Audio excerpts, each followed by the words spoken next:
Hey, we're jumping into it today with an action that gets right to the root of your fear. So if you have your devotional, open up to day number 8.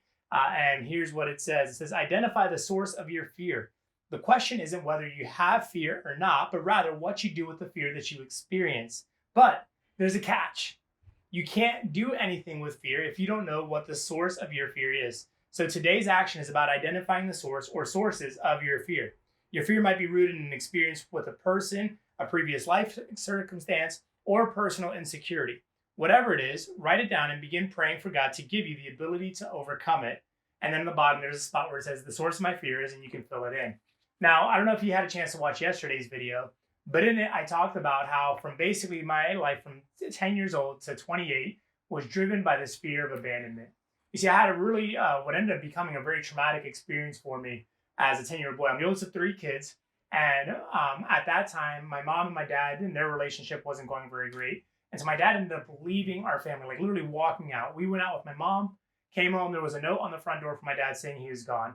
And there was a lot going on at the time, but basically between my parents, they determined that it was best for my dad to not be involved in that picture. And as kids, we didn't know really what the circumstances were. We didn't know what the deal was. We didn't know why any of that happened. We just knew he wasn't there anymore. And so for me, what I ended up kind of internalizing was that, wow, he must have left because of us or because of something I did. And so my life all of a sudden kind of flipped and became driven by this fear of abandonment. And so it drove me to great success. You know, I graduated college on my own, was the first person in my family to attend and graduate from a US-based university.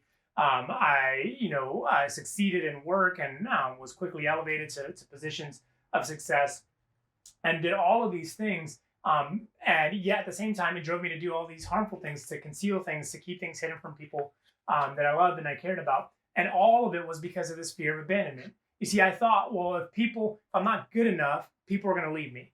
And so it drove me to success and it drove me to perform and to do well. If I'm not funny enough, or if I'm funny, then people will stay. Or if I do well, then they'll keep me around.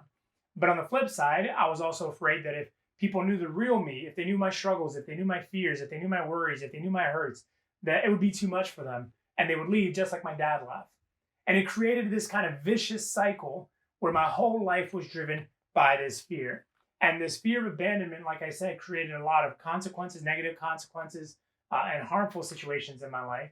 But as God has started to heal that, and over the last really 5 to 6 years, as God has really begun to do a work in my life, it's transformed who I am. It's transformed how I live.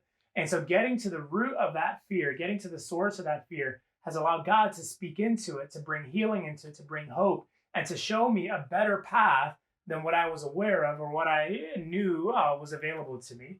And I hope it's the same for you. So when you get to the source of that fear, take some time to really consider. Don't just say something kind of flippant, but really pray and really think through, like, what is it? What is this fear that is kind of driving you to do the things that you don't want to do, driving you to be the way that you're not proud of or that you're ashamed of? And let's label it. Let's put a name on it. Let's bring it before God and let's let God speak into it so that he can transform who we are and transform how we live.